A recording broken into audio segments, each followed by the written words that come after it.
Attorney, paano naman kung nagreklamo ka ng paninilip ng kapitbahay mo? 1 week na, wala pa ring aksyon. Ibig niyo bang sabihin ng wala pa ring aksyon ay kahit ang pag-issue ng summons sa respondent ay hindi pa rin ginagawa ng barangay? Kung wala pa ring inisyu kahit na summons sa respondent, naku, baka magka-problema ho si Kapitan yan. Maari ho siyang maharap sa kasong administratibo for dereliction of duty dahil bilang lupon chairperson, gampanin ni Kapitan na mag-issue ng summons to the respondent with notice to the complainant within the next working day matapos na maisampa ang reklamo sa kanyang barangay. Kung ganyan na 1 linggo na ang nakalipas at wala pa ring aksyon ng barangay, maaaring maharap sa kasong administratibo si Kapitan. Ang tanong, kailan ba dapat mag-issue ng summons si Kapitan? Malinaw ho ang nakasaad sa Section 412B ng Local Government Code. Kailangan mag-issue ni Kapitan ng summons sa respondent on the next working day matapos na isampa ang reklamo sa barangay. Ibig sabihin kung dumulog sa barangay para magreklamo sa araw ng Lunes, dapat kinaumagahan araw ng Martes, next working day yan, ay mag-issue na kaagad ng summons si Kapitan sa respondent para ipapatid sa kanya ang reklamo at schedule ng unang patawag or mediation. Importante ho na masunod ang time period na ito upang hindi mag-prescribe o mapaso ang kasong isasampa sa korte. Gaya halimbawa ng slight physical injury or unjust vexation which prescribes in 2 months.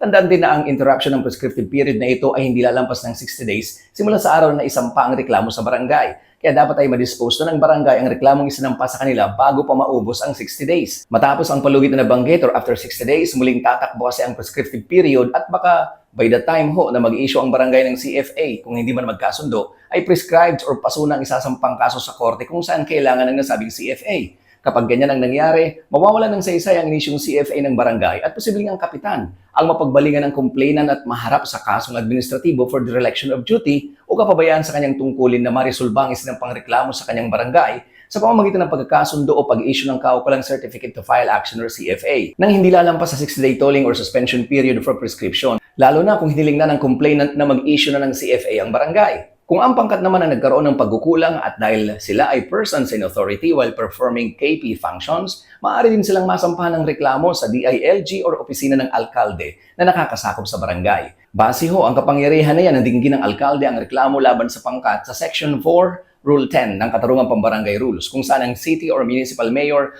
ay may obligasyon na siguruhin ang efficient at effective implementation ng Katarungan Pambarangay. Tandaan, maaari ding hiwalay na mapanagot si Kapitan o ang pangkat kung may aligasyon ng anumang gawaing labag sa batas sa ilalim ng Revised Penal Code, gaya halimbawa ng falsification of documents or grave coercion.